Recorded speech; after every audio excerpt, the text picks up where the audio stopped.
독일이 재무장을 선언하자 전 세계가 충격에 빠졌습니다. 세계 2차 대전 이후 처음으로 독일이 50만 대군을 만든다고 합니다. 트럼프가 70년 평화체제를 무너뜨렸다. 미군 3만 5천 명 철수 위협에 독일이 무릎 꿇는가 했더니 전혀 예상 못한 반전이 일어났습니다. 한국과 군사동맹을 맺겠습니다. 어떻게 아시아의 작은 나라가 유럽의 평화를 지키게 됐을까요? 그 충격적인 이야기 지금 시작합니다. 저는 박혜준입니다. LIG 넥스원 유럽 지사장이죠. 전직 육군정보장교 출신으로 독일 베를린에서 5년째 근무 중이었습니다. 그날 새벽 6시 35분 인터컨티넨탈 호텔 23층 제 방 창문 너머로 이상한 불빛들이 보였습니다. 처음엔 헬리콥터인 줄 알았어요. 하지만 너무 많았습니다. 하나, 둘, 셋, 25, 26, 30대가 넘었습니다. 검은 드론들이 편대를 이루어 베를린 상공을 가로지르고 있었어요. 브란덴부르크 문 위를 지나 독일 연방의회 건물로 향했습니다.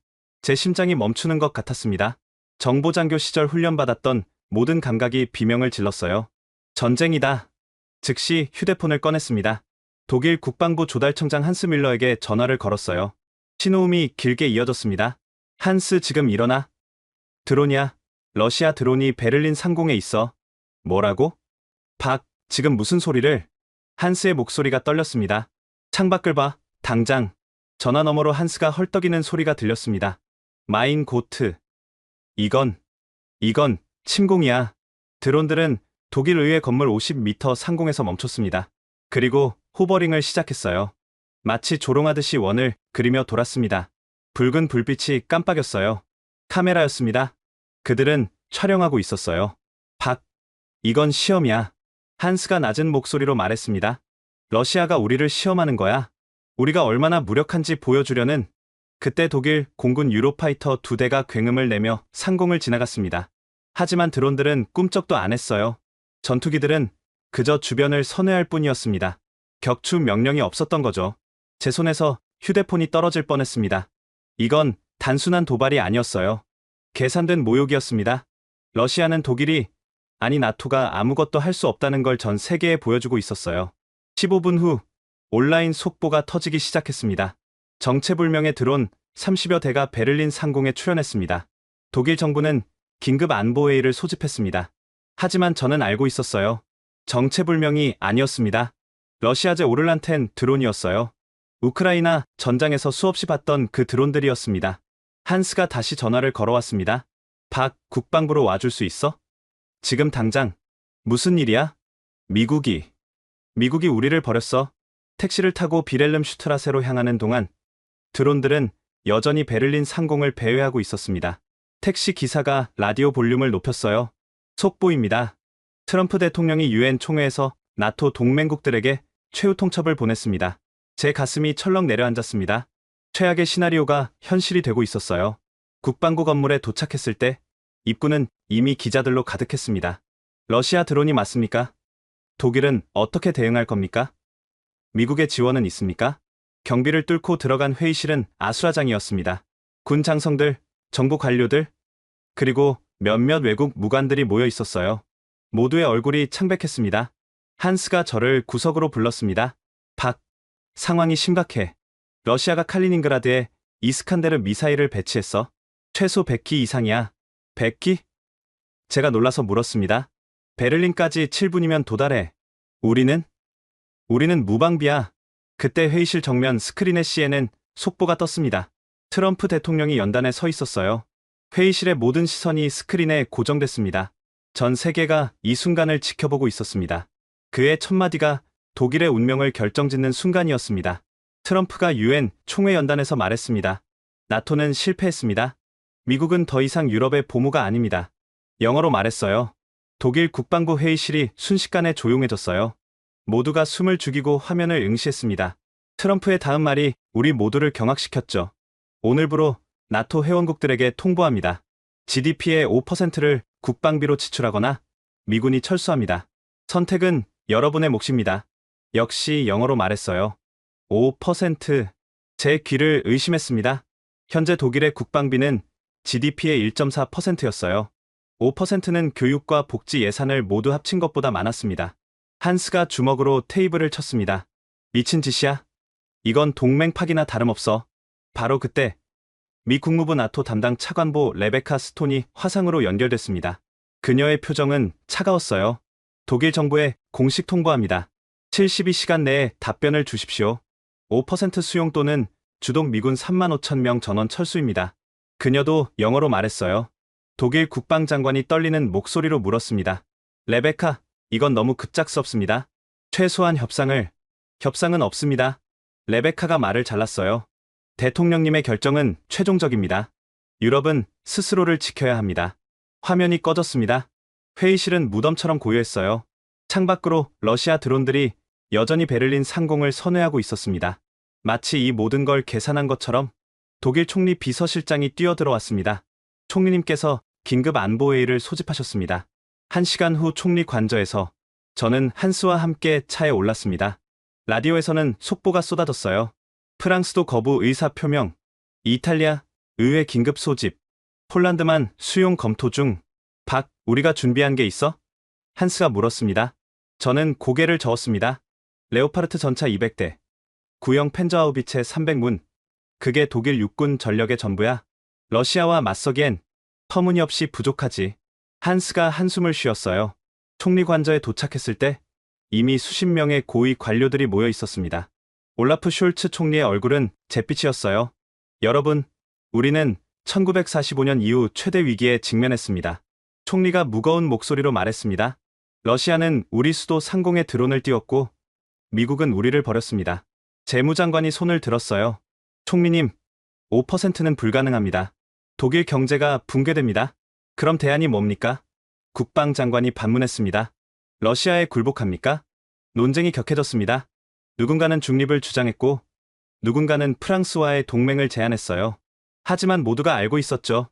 미국 없는 나토는 무의미했습니다. 그때 정보부장이 태블릿을 들어 보였습니다. 방금 확인된 정보입니다. 러시아가 수발키 회랑에 기갑사단 2개를 배치했습니다. 수발키 회랑, 폴란드와 리투아니아를 잇는 100km 구간이었어요. 러시아가 그곳을 차단하면 발트 3국은 완전히 고립됩니다. 이반 페트로프가 베를린에 있다는 정보도 입수했습니다. 정보부장이 덧붙였어요. 이반 페트로프, 러시아 군사정보부 GRU의 악명 높은 대령이었죠. 그가 나타난 곳마다 전쟁이 일어났습니다. 시리아, 리비아, 그리고 우크라이나. 한스가 제게 속삭였습니다. 한국은 우리를 도울 수 있을까? 저는 잠시 망설였습니다. 하지만 독일의 절박한 상황을 보며 결심했어요. 총리님, 제가 일어섰습니다. 모든 시선이 제게 쏠렸어요. 한국이 도울 수 있습니다. 회의실이 웅성거렸습니다. 동양인인 제가 갑자기 발언한 것에 다들 놀란 표정이었죠. 박 지사장, 무슨 말씀이신지? 총리가 물었습니다. K9 자주포 500문, 천궁투 방공 시스템 20개 포대, K2 전차 300대, 72시간 내에 독일에 배치할 수 있습니다. 침묵이 흘렀습니다. 누군가가 코웃음을 쳤어요. 한국이요? 그 작은 아시아 국가가? 저는 그를 똑바로 바라봤습니다. 그 작은 아시아 국가가 세계 육군 화력 3위입니다. 그리고 우리는 70년 동안 전쟁을 준비해왔습니다. 총리가 심각한 표정으로 물었습니다. 한국 정부가 동의할까요? 제가 지금 연락해보겠습니다. 저는 회의실을 나와 청와대에 전화를 걸었습니다. 서울은 새벽 1시였지만 국가안보실장은 즉시 전화를 받았어요. 상황을 설명하는데 5분이 걸렸습니다. 박 지사장, 잠시만 기다려주십시오. 15분 후 전화가 다시 울렸습니다. 대통령님께서 긴급 NSC를 소집하셨습니다. 2시간 내에 답변 드리겠습니다. 저는 다시 회의실로 돌아갔습니다. 모두가 저를 바라보고 있었어요. 한국 정부가 검토 중입니다. 2시간 내에 답변을 준다고 했습니다. 그 순간 누군가가 창밖을 가리켰습니다. 드론들이 사라졌어. 정말이었습니다. 30대의 러시아 드론이 흔적도 없이 사라졌어요. 하지만 우리 모두 알고 있었죠. 이건 시작에 불과했습니다. 새벽 2시, 저는 여전히 독일 총리 관저에 있었습니다. 한국의 답변을 기다리며 초조한 시간이 흐르고 있었죠. 그때 한스가 제 어깨를 두드렸습니다. 밖에서 누가 너를 찾아. 관저 후문으로 나가니 검은 벤츠가 기다리고 있었어요. 창문이 내려지자 낯익은 얼굴이 보였습니다. 이반 페트로프였어요. 박중령, 오랜만이네요. 그가 유창한 영어로 말했습니다. 시리아, 이후 처음이죠. 제 등골이 서늘해졌습니다.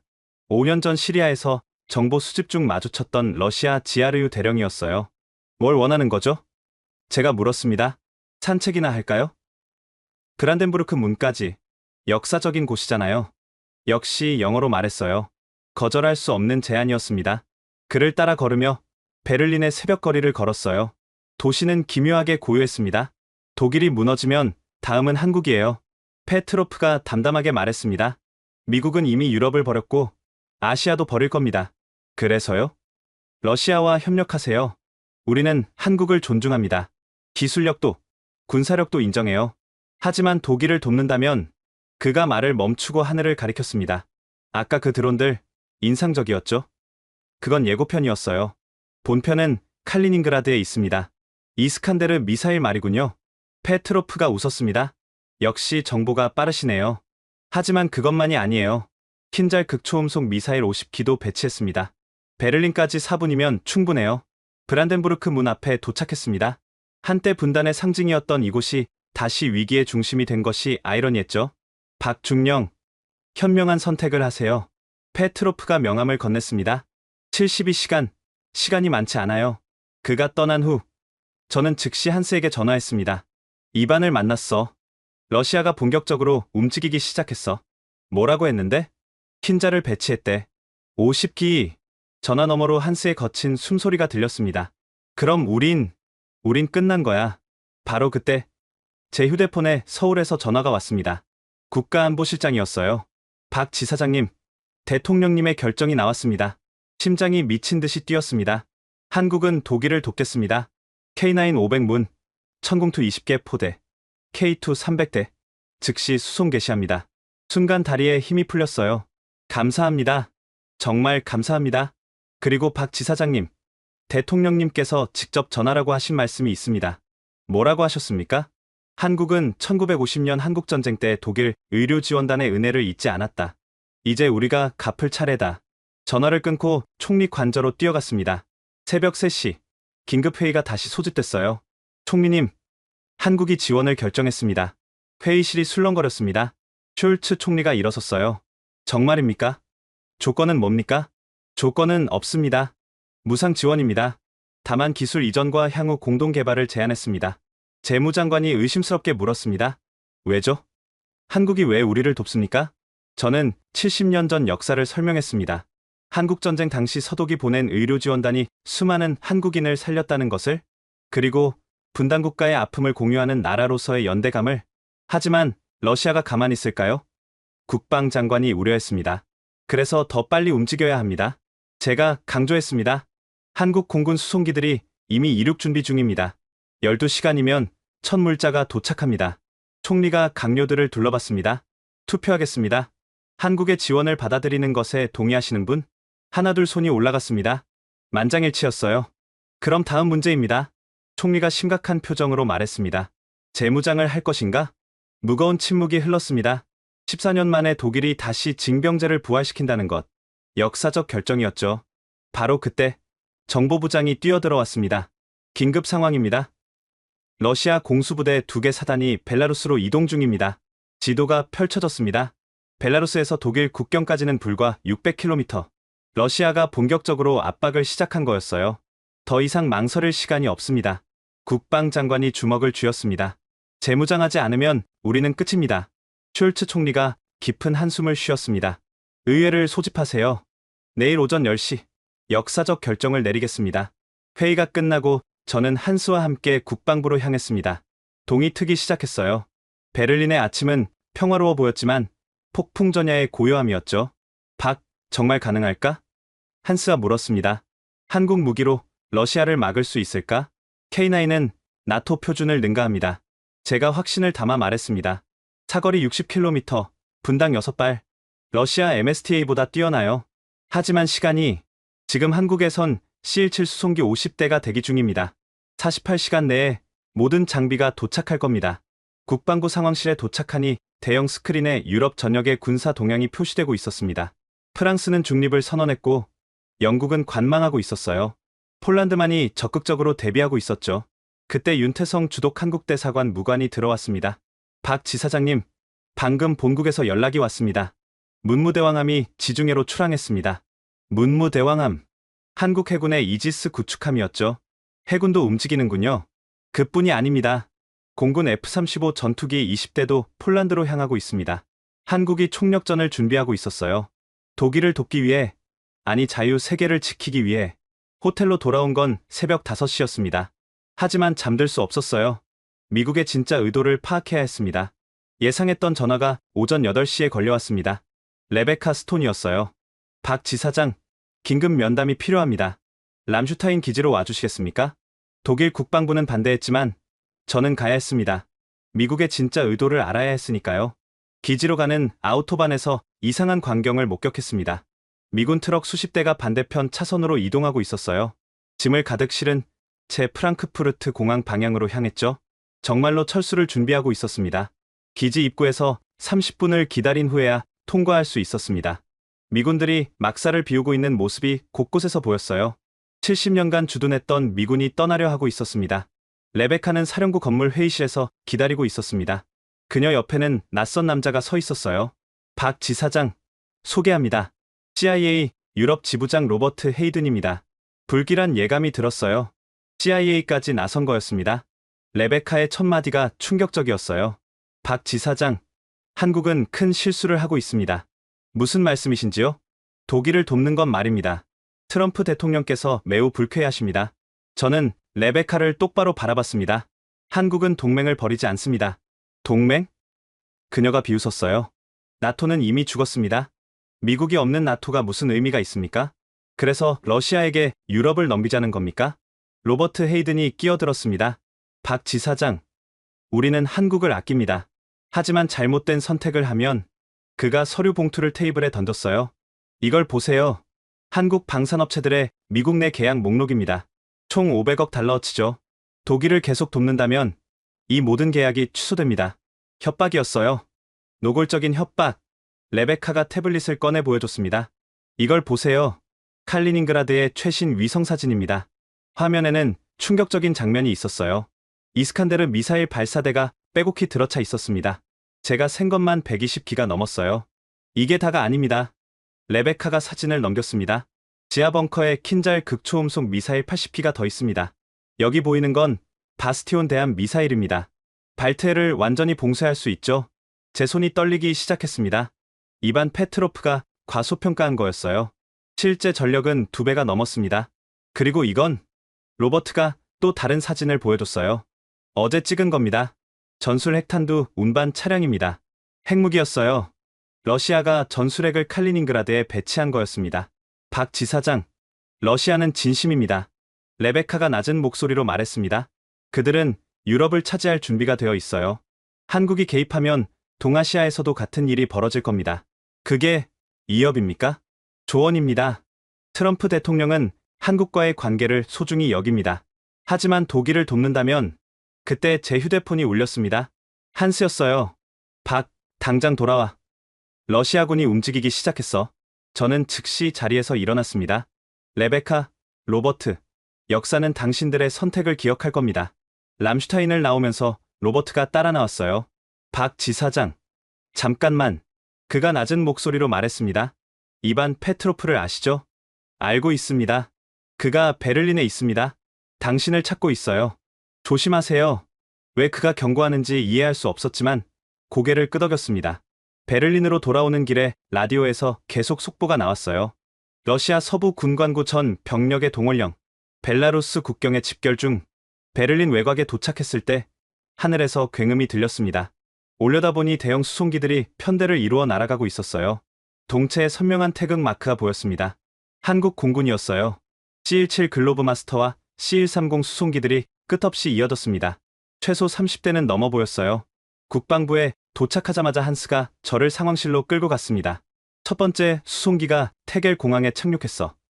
K9 자주포 12대가 내려오고 있어. 대형 스크린에 실시간 영상이 떴습니다. 거대한 수송기에서 K9 자주포가 하나둘 나오고 있었어요. 독일 군인들이 환호하는 모습이 보였습니다. 이게 끝이 아니야. 윤태성 무관이 들어왔습니다. 두 번째 편대가 1시간 후 도착합니다. 천궁2 시스템을 싣고요. 바로 그때 정보부 요원이 뛰어들어왔습니다. 칼리닝그라드에서 미사일 발사 준비 징후가 포착됐습니다. 상황실이 순식간에 긴장으로 가득 찼어요. 스크린에 칼리닝그라드의 실시간 위성 영상이 떴습니다. 이스칸데르 발사대들이 움직이고 있었어요. 목표를 분석 중입니다. 정보 분석관이 키보드를 두드렸습니다. 탄도 계산 결과 베를린입니다. 목표는 베를린. 한스가 창백해졌습니다. 얼마나 시간이 있지? 발사하면 7분입니다. 그 순간 제가 결심했습니다. 천궁2를 즉시 배치해야 합니다. 지금, 당장. 하지만 아직 설치도 안 했는데 한국 운용 요원들이 함께 왔습니다. 그들은 20분이면 발사 준비를 마칠 수 있어요. 독일 국방장관이 상황실로 들어왔습니다. 총리님께서 결정하셨습니다. 모든 권한을 한국 측에 위임한다고. 저는 즉시 한국 운용팀에 연락했습니다. 긴급 전개 명령. 천궁2를 브란덴부르크 문 광장에 배치하라. 25분 후 놀라운 광경이 펼쳐졌습니다. 브란덴부르크 문 앞에 천궁2 발사대가 설치되고 있었어요. 한국 군인들이 일사불란하게 움직였습니다. 독일 시민들이 모여들기 시작했어요. 그때 이반 페트로프에게서 문자가 왔습니다. 인상적이네요. 하지만 천궁2 20개로 이스칸데르 120기를 막을 수 있을까요? 저는 답장을 보냈습니다. 해보면 알겠죠. 그리고 또 다른 문자를 보냈어요. 그런데 이반, 당신도 알고 있겠지만 우리에겐 비밀 무기가 있습니다. 블러핑이군요. 오늘 저녁 10시. 슈플의 강변에서 만나면 보여드리죠. 도발이었지만 시간을 벌 필요가 있었어요. 오후 2시 독일 의회가 소집됐습니다. 숄츠 총리가 연단에 섰어요. 저와 한스는 방청석에서 지켜봤습니다. 의원 여러분, 독일은 기로에 서 있습니다. 총리의 목소리가 의회를 가득 채웠습니다. 우리는 선택해야 합니다. 굴복할 것인가? 싸울 것인가? 야당 대표가 일어났습니다. 총리, 우리는 전범국입니다. 다시 무장한다는 것은 우리는 이미 사과했고 반성했습니다.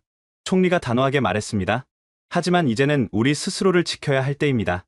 저녁 10시, 저는 약속대로 슈플의 강변으로 향했습니다. 위험했지만 정보를 얻을 기회였어요. 이반이 기다리고 있었습니다. 그의 뒤에는 경호원 2명이 서 있었어요. 박중령, 한국이 왜 독일을 돕는지 이해가 안 되는군요. 분단의 아픔을 아는 나라끼리의 연대입니다. 이반이 웃었어요. 감상적이군요. 현실을 보세요.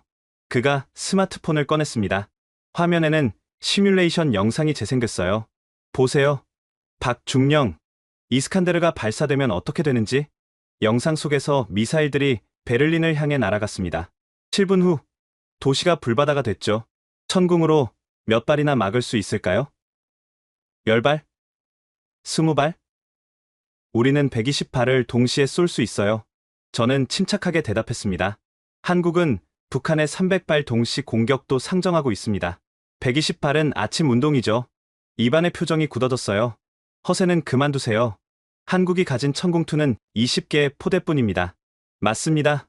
하지만 저는 일부러 말을 멈췄어요. 우리에겐 다른 게 있죠. 다른 것? 곧 보여드리겠습니다. 이반이 제 어깨를 잡았어요. 박중령, 마지막 기회입니다. 한국은 물러나세요. 이건 유럽의 일이지 아시아의 일이 아닙니다. 틀렸습니다, 이반. 제가 그의 손을 치웠어요. 이건 자유 세계 전체의 일입니다. 오후 3시, 독일 의회가 한창 토론 중일 때 제 휴대폰에 청와대 직통 전화가 걸려왔습니다. 대통령 비서실장이었어요. 박 지사장님, 대통령님께서 직접 통화하시겠답니다. 잠시 후 대통령의 목소리가 들렸습니다. 박 지사장, 현지 상황은 어떻습니까? 러시아가 본격적으로 위협하고 있습니다. 하지만 독일이 결단을 내리지 못하고 있습니다. 미국의 반응은요? 레베카 스톤을 만났습니다. 트럼프 행정부는 우리의 개입을 원하지 않습니다. 경제 보복을 암시했습니다. 잠시 침묵이 흘렀습니다. 그리고 대통령이 말했어요. 박 지사장, 지금부터 제가 하는 말을 독일 총리에게 전해주십시오. 말씀하십시오. 한국은 1953년 정전 이후 70년간 전쟁을 준비해왔습니다. 우리는 누구보다 전쟁의 참혹함을 알고 그래서 평화의 소중함을 압니다. 독일이 결단한다면 한국은 끝까지 함께할 것입니다. 알겠습니다. 대통령님, 그리고 박 지사장, 방금 국무회의에서 결정했습니다. 독일에 대한 무기 지원을 무상해서 장기 차관으로 전환합니다. 30년 상환, 무이자입니다. 놀라운 조건이었습니다. 사실상 무상 지원이나 다름없었죠. 추가로 K2 전차 500대와 FA-50 전투기 50대도 지원하겠습니다. 대통령님, 그 정도 규모면 우리 전력의 4분의 1입니다. 알고 있습니다. 하지만 유럽이 무너지면 다음은 아시아입니다. 우리는 여기서 막아야 합니다. 전화를 끊고 저는 즉시 의회로 뛰어갔습니다. 경비병들이 막았지만 한스가 나와서 절 데려갔어요. 긴급 상황입니다. 제가 외쳤습니다. 한국 대통령의 메시지를 전해야 합니다. 숄츠 총리가 저를 연단으로 불렀습니다. 600명의 의원들이 저를 바라봤어요. 떨리는 마음을 진정시키고 말했습니다. 존경하는 독일 연방의회 의원 여러분, 저는 대한민국 대통령의 메시지를 전하러 왔습니다. 의회가 조용해졌어요. 저는 대통령의 말씀을 그대로 전했습니다. 그리고 추가 지원 내용도 발표했죠. K2 전차 500대, FA-50 전투기 50대, 그리고 한국 특수부대 2,000명을 교관으로 파견하겠습니다. 의회가 술렁거렸습니다. 한 의원이 일어났어요. 왜입니까? 한국은 왜 이렇게까지 우리를 돕습니까? 저는 잠시 말을 멈췄습니다. 그리고 가슴 깊은 곳에서 우러나온 말을 했어요. 1950년 한국이 가장 어려웠을 때 독일은 의료지원단을 보냈습니다. 수천 명의 한국인을 치료했고 전쟁고아들을 돌봤습니다. 그때 독일 의료진이 남긴 병원이 지금 한국 최고의 병원이 되었습니다. 몇몇 나이든 의원들의 눈가가 촉촉해졌어요. 더 중요한 건 우리 둘 다 분단의 아픔을 겪었다는 겁니다. 독일은 통일을 이뤘지만 한국은 아직입니다. 우리는 서로를 이해합니다. 그래서 돕는 겁니다. 그때 한 야당 의원이 일어났습니다. 하지만 러시아를 자극하면 바로 그 순간 상황실에서 급보가 날아왔습니다. 한스가 뛰어와 총리에게 쪽지를 건넸어요. 총리의 얼굴이 하얗게 변했습니다. 방금 확인된 소식입니다. 총리가 떨리는 목소리로 말했습니다. 러시아가 리투아니아 국경에 10만 대군을 집결시켰습니다. 의회가 패닉에 빠졌어요. 그때 제가 다시 마이크를 잡았습니다. 의원 여러분, 지금 태겔 공항에는 한국 수송기가 계속 착륙하고 있습니다. 이미 K9 백문이 도착했고 지금도 더 오고 있습니다. 우리가 함께한다면 막을 수 있습니다. 녹색당 대표가 일어났습니다. 징병제 부활은 받아들일 수 없습니다. 독일의 젊은이들을 전쟁터로 보낼 수 없어요. 그럼 러시아 탱크가 베를린에 들어오는 걸 구경만 하시겠습니까? 제가 반문했습니다. 순간 의회가 조용해졌어요. 1945년의 기억이 되살아난 거죠. 숄츠 총리가 결단을 내렸습니다. 투표하겠습니다. 재무장과 징병제 부활, 그리고 한국과의 군사 동맹에 동의하시는 분은 녹색 버튼을 눌러주십시오. 전광판에 숫자가 올라가기 시작했습니다. 100, 200, 300, 400. 최종 결과는 찬성 523, 반대 98. 통과였습니다. 의회가 기립박수를 보냈어요. 저는 눈물이 날 뻔했습니다. 밖으로 나오니 브란덴부르크 문 광장에 시민들이 모여 있었습니다. 천궁투 발사대 주변에는 한국 군인들과 독일 군인들이 함께 서 있었어요. 그때 하늘에서 또다시 굉음이 들렸습니다. 이번엔 전투기였어요. F-35 스텔스 전투기 편대가 베를린 상공을 선회했습니다. 태극 마크가 선명했죠. 한 독일 노인이 제게 다가왔습니다. 당신이 한국에서 온 사람입니까? 네, 그렇습니다. 정말 우리를 지켜줄 수 있나요? 러시아를 막을 수 있나요? 저는 천궁투를 가리켰습니다. 이 시스템은 북한 미사일을 수백 발 요격했습니다. 러시아 미사일도 막을 수 있어요. 그녀의 눈에 눈물이 고였습니다. 우리 할아버지가 한국전쟁 참전 용사예요. 운전병이었죠. 이제 한국이 우리를 돕는군요. 역사의 아이러니였습니다. 70년의 세월이 흘러 입장이 바뀐 거죠. 저녁 6시, 긴급 작전 회의가 소집됐습니다. 독일군 수뇌부와 한국 군사 고문단이 한자리에 모였어요. 현재 상황입니다. 독일 합참의장이 지도를 펼쳤습니다. 러시아군 10만이 리투아니아 국경에 있고 칼리닝그라드의 미사일은 언제든 발사 가능합니다. 우리 전력은? 한스가 물었습니다.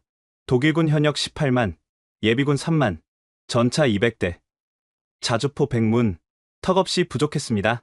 한국군 장비를 포함하면? 제가 물었어요. K2 500대, K9 500문, 천궁투 20개 포대, 그리고 윤태성 무관이 덧붙였습니다.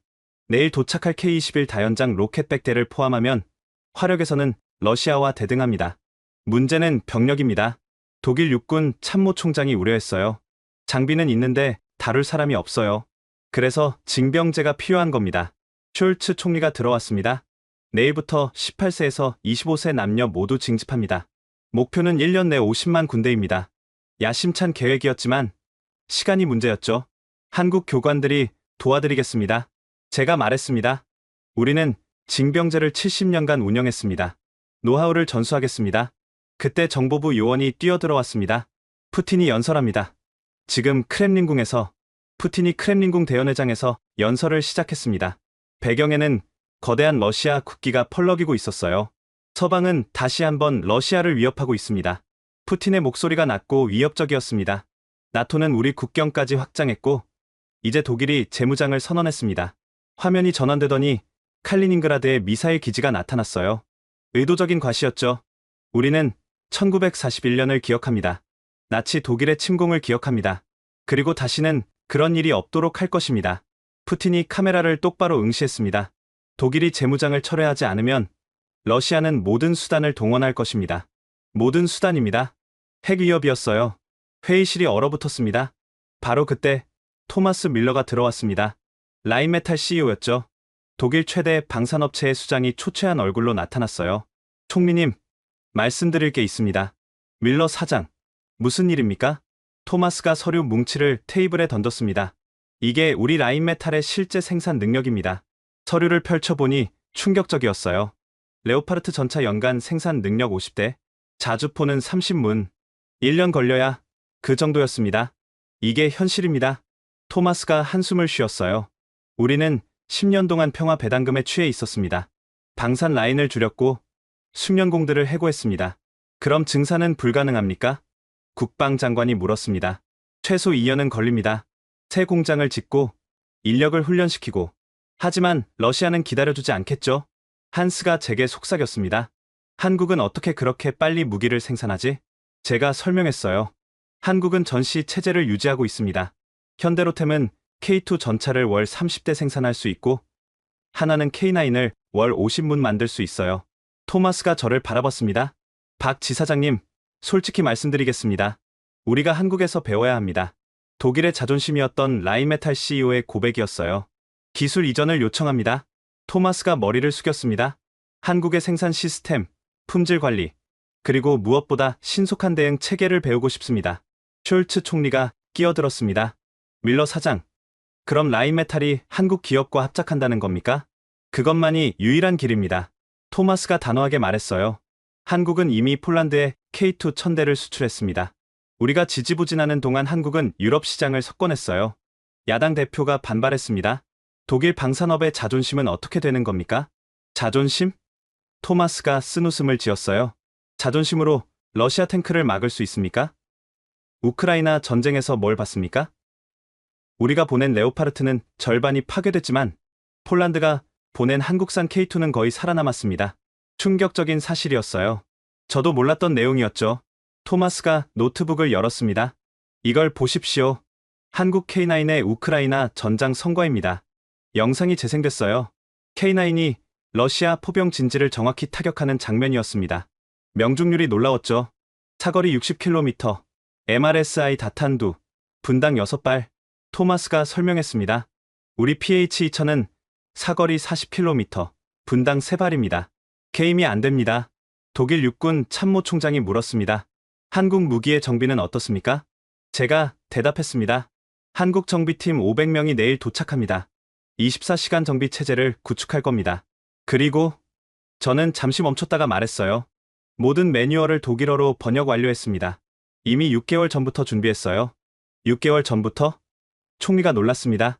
러시아의 위협이 커지는 걸 보고 대비했습니다. 한국은 항상 최악을 대비합니다.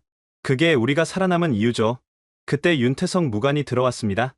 박 지사장님, 문무대왕함이 발트해에 진입했습니다. 이지스 구축함이 발트해에 들어온 거였어요. 러시아 해군에 대한 명확한 메시지였죠. 토마스가 일어섰습니다. 총리님, 결정해 주십시오. 라인메탈과 한화의 합작을 승인해 주십시오. 공장을 함께 짓고 기술을 공유하고 유럽 방위를 위해 협력하게 해주십시오. 숄츠 총리가 강요들을 둘러봤습니다. 반대 의견 있습니까? 아무도 반대하지 않았어요. 현실 앞에서 자존심은 사치였죠. 승인합니다. 총리가 선언했습니다. 독일과 한국의 방산 협력을 전면 허용합니다. 토마스가 제게 손을 내밀었어요. 박 지사장님, 잘 부탁합니다. 라인메탈의 150년 역사상 가장 중요한 결정일 겁니다. 저는 그의 손을 잡았습니다. 함께 유럽을 지킵시다. 밤 10시. 저는 한스와 함께 브란덴부르크 문으로 나갔습니다. 광장에는 시민들이 모여 있었어요. 천궁2 발사대를 구경하는 사람들, 한국 군인들과 사진을 찍는 아이들, 한 젊은 독일 여성이 다가왔어요. 당신들이 한국에서 왔나요? 네, 그렇습니다. 정말 우리를 지켜줄 수 있나요? 러시아를 막을 수 있나요?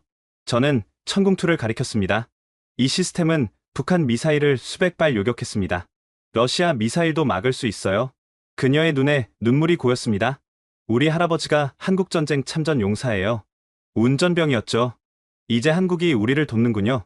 역사의 아이러니였습니다. 70년의 세월이 흘러 입장이 바뀐 거죠.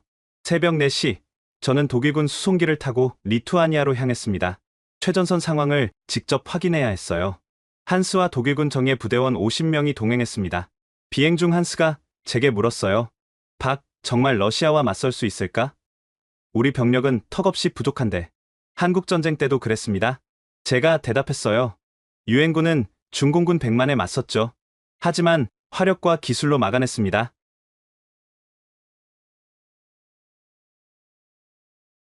하지만 시간이 없어요.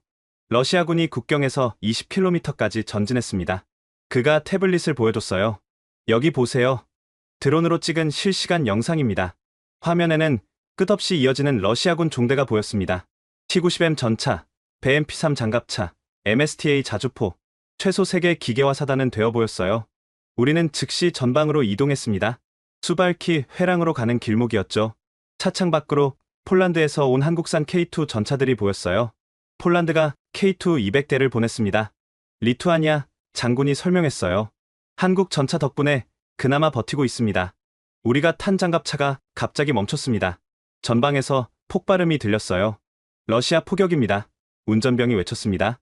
우리는 급히 차에서 내려 참호로 뛰었어요. 머리 위로 포탄이 휙 지나갔습니다. 152mm 곡사포탄이었죠. 최전방 관측소에 도착했을 때 숨이 멎을 것 같았습니다. 쌍안경으로 보니 러시아군 전차들이 빼곡히 늘어서 있었어요. T-90M 전차만 500대는 넘어 보였습니다. 저기 보세요. 한스가 가리켰습니다. 이스칸데르 발사대다. 정말이었어요. 이동식 미사일 발사대 수십 개가 포진해 있었습니다. 그때 한국군 포병 장교가 다가왔습니다. 박 지사장님, K9 포대가 사격 준비 완료했습니다. 좌표 확인했습니까? 네. 드론과 위성으로 실시간 추적 중입니다. 러시아 포병 진지 43개소 식별했습니다. 저는 망설이지 않았어요. 사격 개시하십시오. 바로 그때 굉음과 함께 지평선에서 불기둥이 솟았습니다. 한국에서 공수된 K9이 사격을 시작한 거였어요. 사거리 60km, 러시아 포병을 능가합니다. 포병 장교가 외쳤습니다. 첫 일제 사격에서 508이 동시에 발사됐어요. 20초 후 러시아 진지에서 거대한 폭발이 일어났습니다. 탄약고에 직격한 거였죠. 응사가 시작됐습니다. 러시아 그라드 로켓이 하늘을 가득 메웠어요. BM-21 그라드는 40발을 동시에 발사하는 다연장 로켓이었죠. 엄폐! 누군가 외쳤습니다. 하지만 그 순간 기적이 일어났어요. 천궁2가 작동했습니다. 하늘에서 불꽃이 터졌어요. 천궁2가 러시아 로켓을 요격한 거였습니다. 40발 중 38발이 공중에서 폭발했어요. 완벽에 가까운 방어였죠. 놀랍군. 리투아니아 장군이 감탄했습니다. 이스라엘 아이언돔보다 뛰어난 것 같은데? 제가 설명했습니다. 천궁2는 동시에 40개의 목표를 추적하고 20개를 동시 요격할 수 있습니다. 북한과의 대치로 개발된 시스템이죠. 실전에서 증명된 겁니다. 그때 무전기에서 긴급 보고가 들어왔습니다. 러시아 공수부대가 헬기로 접근 중 약 30대 미리-14 하인드 공격 헬기와 밀-8 수송 헬기들이 저공으로 날아오고 있었어요. 한스가 창백해졌어요. 대공 무기가... 걱정 마세요. 제가 무전기를 들었습니다. 비오 자주대 공포. 즉시 대응하라. 한국에서 긴급 공수한 비오가 포문을 열었습니다. 30mm 기관포가 하늘을 수놓았어요. 예광탄이 마치 레이저처럼 뻗어나갔죠. 러시아 헬기 2대가 즉시 추락했습니다. 하나는 공중에서 폭발했고 다른 하나는 불타며 숲속으로 떨어졌어요. 나머지 헬기들이 급선회에 도망갔어요. 한국 무기의 위력이 대단하군요. 리투아니아 장군이 인정했습니다. 하지만 저는 알고 있었어요. 이건 시작에 불과했습니다. 러시아의 본격적인 공격은 아직 시작되지 않았죠. 오전 10시 폴란드군이 도착했습니다. 그들이 가져온 건 모두 한국산 무기였어요. K2 전차 100대, 크랩 자주포 50문, 그리고 천마 대공 미사일, 폴란드 지휘관이 저를 찾았어요. 박 지사장님, 폴란드군입니다. 우리도 모두 한국 무기로 무장했습니다. 폴란드군의 K2 운용은 어떻습니까? 완벽합니다. 우크라이나 전선에서 러시아 T-90을 압도했어요. 특히 야간 전투 능력이 뛰어납니다. 정오가 되자 전선이 이상하게 조용해졌어요. 포격도 멈추고 러시아군의 움직임도 없었습니다. 폭풍전의 고요군요. 한스가 말했어요. 바로 그때였습니다. 지평선 너머에서 검은 점들이 나타났어요. 수백 개의 점들이 하늘을 가득 메웠습니다. 드론이다. 관측병이 외쳤어요. 러시아의 란셋 자폭 드론 수백 대가 우리를 향해 날아오고 있었습니다. 천궁투로는 소형 드론 요격이 리투아니아 장군이 우려했어요. 하지만 저는 미소 지었습니다. 한국은 북한 드론에 시달려왔습니다. 대비책이 있어요. 제가 무전기를 들었어요. 대드론 제밍 시스템 가동. 그리고 레이저 대공 무기 발사 준비. 한국이 극비리에 개발한 레이저 무기가 작동했습니다. 보이지 않는 빗줄기가 드론들을 하나씩 태워버렸어요. 300대 중 280대가 추락했습니다. 살아남은 20대도 제밍에 걸려 엉뚱한 곳으로 날아갔어요.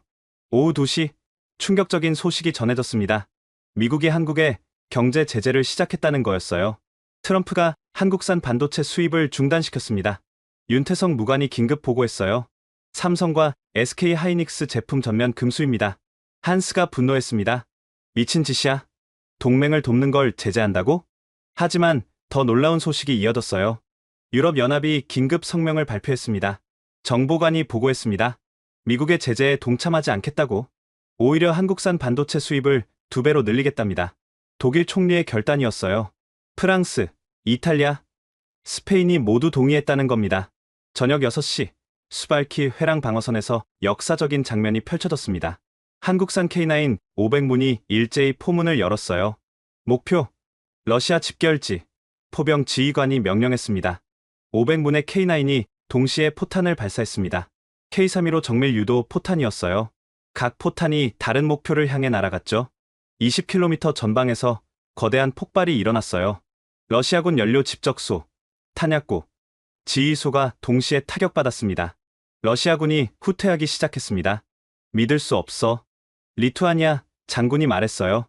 러시아군이 물러나다니. 그때 포로가 된 러시아군 대위가 끌려왔습니다. 그의 말이 충격적이었어요. 우리 사단장이 도망갔다. 한국 포병의 정확도가 무서워서 우리는 이런 화력을 경험한 적이 없다. 하지만 저는 불안했습니다. 러시아가 이렇게 쉽게 물러날 리 없었어요. 밤 9시. 제 예감이 맞았습니다. 정보부에서 긴급 보고가 왔어요. 칼리닝그라드에서 이스칸데르 미사일 발사 준비 완료.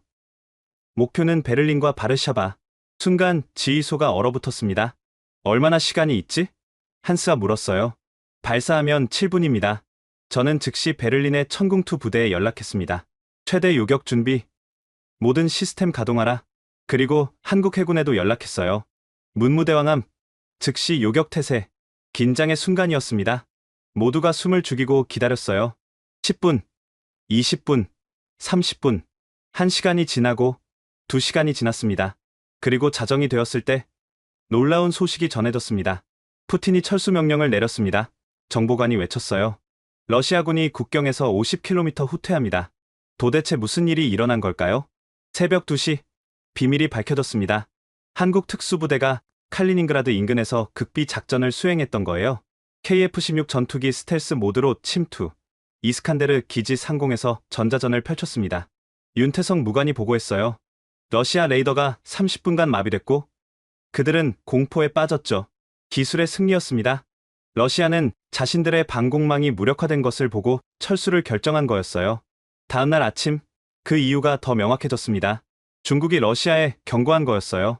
시진핑이 푸틴에게 전화했답니다. 윤태성 무관이 보고했어요. 유럽에서 전쟁이 일어나면 중국도 개입하지 않을 수 없다고. 중국도 3차 대전을 원하지 않았던 거죠. 더 정확히는 미국 없는 새로운 질서에서 중국의 역할을 계산하고 있었습니다. 하지만 미국의 방해는 더욱 집요해졌습니다. 레베카 스톤이 베를린에 나타났어요. 이번엔 혼자가 아니었습니다. 미 국무장관과 국방장관까지 동행했죠. 독일 총리 관저에서 열린 회담에 저도 참석했습니다. 회의실 분위기는 싸늘했어요. 레베카의 첫 마디가 충격적이었어요. 독일은 큰 실수를 하고 있습니다. 한국과 손잡는 것은 미국을 배신하는 겁니다. 숄츠 총리가 단호하게 대답했습니다. 미국이 먼저 우리를 버렸습니다. 그건 오해입니다. 트럼프 대통령은 단지 공정한 분담을 원할 뿐입니다. GDP 5%가 공정한 분담입니까? 슐츠 총리가 테이블을 쳤습니다. 그건 착취입니다. 미 국무장관이 끼어들었어요. 총리님, 감정적으로 대응하지 마십시오. 우리는 협상할 준비가 되어 있습니다. 무슨 협상입니까? 3%로 낮추겠습니다. 대신 한국과의 군사협력을 중단하십시오. 독일 외무장관이 코웃음을 쳤습니다. 이제 와서 협상이라니. 러시아 드론이 우리 수도 상공을 날아다닐 때 미국은 어디 있었습니까? 레베카가 서류를 꺼냈어요. 한국이 독일에 무기를 계속 지원하면 미국은 한국에 대한 모든 군사협력을 중단할 겁니다. 그게 위협입니까? 제가 끼어들었습니다. 현실입니다. 박 지사장.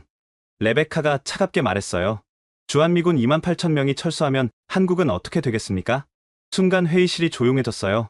이건 직접적인 협박이었습니다.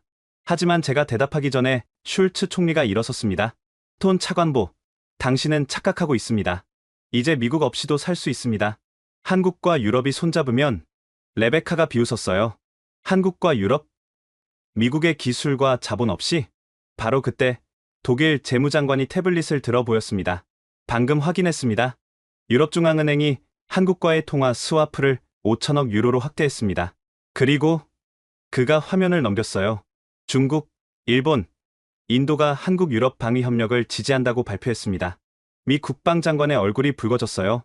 이건 미국에 대한 배신입니다. 배신? 슐츠 총리가 정면으로 맞섰습니다. 70년간 독일을 지켜준 미국에 감사합니다. 하지만 이제 우리를 버린 것도 미국입니다. 레베카의 얼굴이 창백해졌어요. 미국이 고립되고 있었던 겁니다. 미 국무장관이 마지막 카드를 꺼냈습니다. 독일이 이 길을 계속간다면 우리는 독일 기업의 미국 내 자산을 동결할 겁니다. 폭스바겐, BMW, 메르세데스, 모두요. 이건 경제전쟁 선포였어요. 하지만 독일 경제장관이 웃었습니다. 그러세요. 우리도 애플, 구글, 아마존의 유럽 사업을 재검토하겠습니다. 팽팽한 신경전이 계속됐어요. 그때 제 휴대폰이 울렸습니다. 워싱턴에서 걸려온 전화였어요. 발신자는 놀랍게도 미 상원 군사위원장이었습니다. 잠시 실례하겠습니다. 저는 복도로 나갔어요. 박 지사장님? 저는 톰 코튼 상원의원입니다. 무슨 일로? 트럼프가 미쳤습니다. 미 의회는 대통령의 일방적 결정을 지지하지 않습니다. 놀라운 소식이었어요. 미국 내부에서도 분열이 시작된 거였습니다. 상원은 한국 독일 협력을 지지합니다. 우리가 할 수 있는 건 제한적이지만 최소한 방해는 하지 않겠습니다. 정말입니까? 공화당 상원의원 30명이 동의했습니다. 트럼프의 나토 포기는 미국의 자살 행위입니다. 전화를 끊고 회의실로 돌아갔을 때 분위기가 바뀌어 있었어요. 레베카가 자리에서 일어나고 있었습니다. 후회하실 겁니다. 미국을 적으로 만들면 미국은 적이 아닙니다. 숄츠 총리가 단호하게 말했어요. 하지만 더 이상 주인도 아닙니다. 미국 대표단이 나간 후 회의실에는 묘한 해방감이 흘렀어요. 70년간의 종속 관계가 끝난 순간이었죠. 한스가 샴페인을 가져왔습니다. 이제 진짜 독립이야. 하지만 저는 불안했어요. 트럼프가 이대로 물러설 리 없었거든요. 저녁 7시. 제 예감이 맞았습니다. CNN에서 트럼프의 긴급 연설이 시작됐어요. 미국 국민 여러분, 오늘 저는 중대 발표를 합니다. 트럼프의 얼굴이 화면에 가득 찼습니다. 독일과 한국이 미국을 배신했습니다. 영어로 말했어요. 그가 서류를 들어 보였어요. 오늘부로 행정명령을 발동합니다. 한국과 독일의 모든 기업에 대해 제재를 시작합니다. 하지만 다음 순간 놀라운 일이 벌어졌어요. 생방송 중에 누군가가 스튜디오로 들어왔습니다.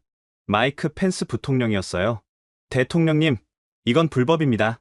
펜스가 카메라 앞에서 말했습니다. 의회 동의 없는 일방적 제재는 위헌입니다. 트럼프의 얼굴이 불그락불그락했어요. 넌 해임이야. 역시 영어로 말했어요. 부통령은 해임할 수 없습니다. 펜스가 침착하게 말했습니다.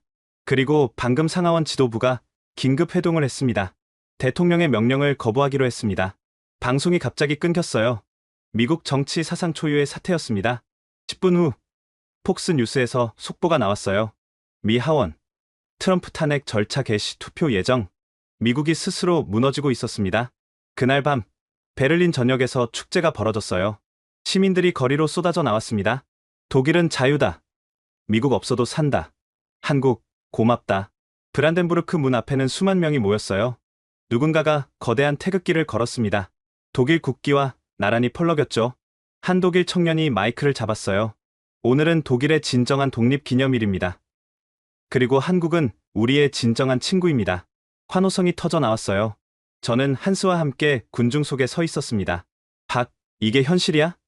한스가 물었어요. 현실이야. 그리고 이제 시작이야.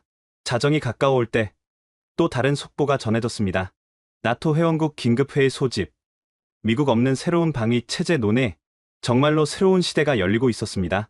미국의 시대가 끝나고 다극화 시대가 시작되는 순간이었죠. 다음날 아침, 워싱턴에서 충격적인 소식이 전해졌습니다.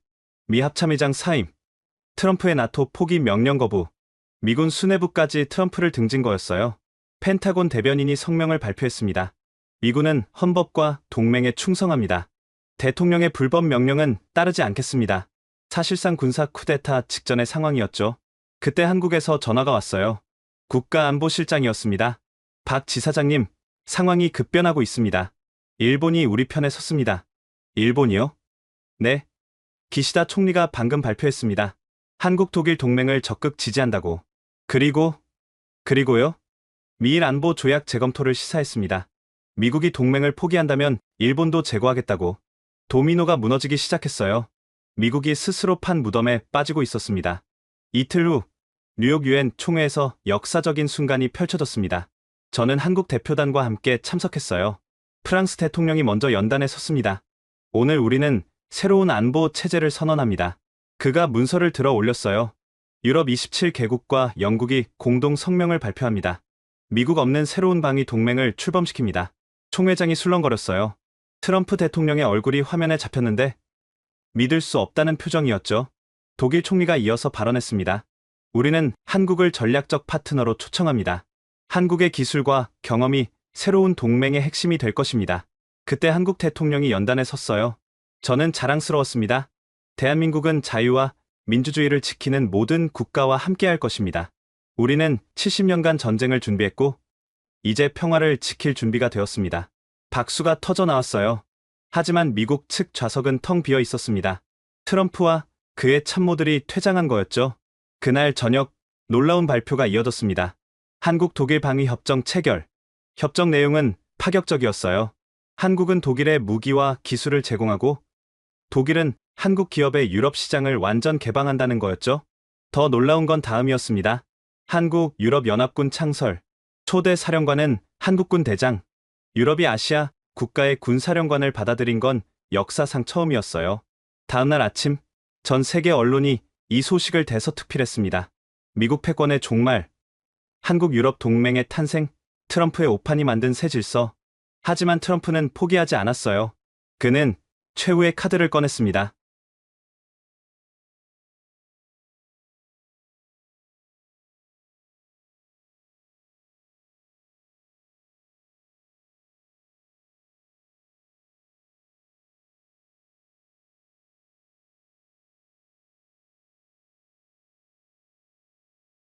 찬성 300, 400, 500, 최종 결과 찬성 523, 반대 98, 압도적 통과였습니다. 바로 그 순간 베를린 상공에 불꽃이 터졌어요. 시민들이 거리로 쏟아져 나왔습니다. 독일이 일어섰다. 한국 만세. 브란덴부르크 문 앞에서는 한국군과 독일군이 함께 사열했습니다. 태극기와 독일 국기가 나란히 펄럭였어요.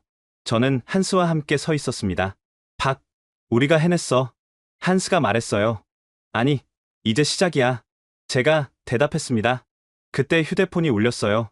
청와대였습니다. 박 지사장님, 대통령님이 축하 말씀을 전하십니다. 그리고요? 독일과 공동으로 차세대 전차 개발을 시작하래요. 이름은 K3 레오파르트 3입니다. 한국과 독일의 기술이 합쳐지는 순간이었어요. 트럼프는 탄핵 절차가 논의되고 있습니다. 미국이 동맹을 버린 대가였죠. 러시아는 완전히 물러났습니다.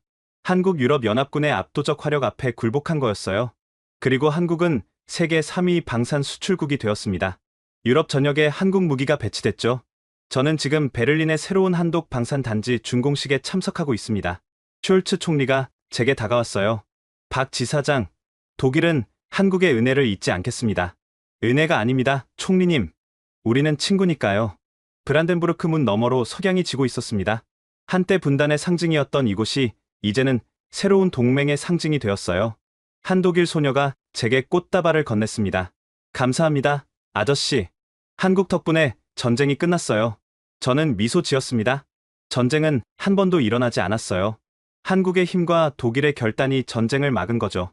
그날 밤, 베를린 피아모닉에서 특별 연주회가 열렸습니다. 한국과 독일 국가를 연주했어요. 청중석에는 한국군과 독일군이 나란히 앉아 있었습니다. 모두가 일어서서 박수를 쳤어요.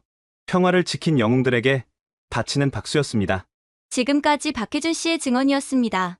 독일이 징병제를 부활시키고 한국이 유럽을 구한 그 72시간의 이야기 어떠셨나요? 우리가 작은 나라가 아니라는 것을 전 세계가 알게 된 순간이었습니다. 이 이야기가 감동적이었다면 좋아요와 구독 부탁드립니다. 그리고 특히 공유를 부탁드려요. 한국의 자랑스러운 이 순간을 더 많은 사람들이 알 수 있도록 이 영상을 널리 공유해주세요. 지금까지 원더풀 해외 사연이었습니다. 감사합니다.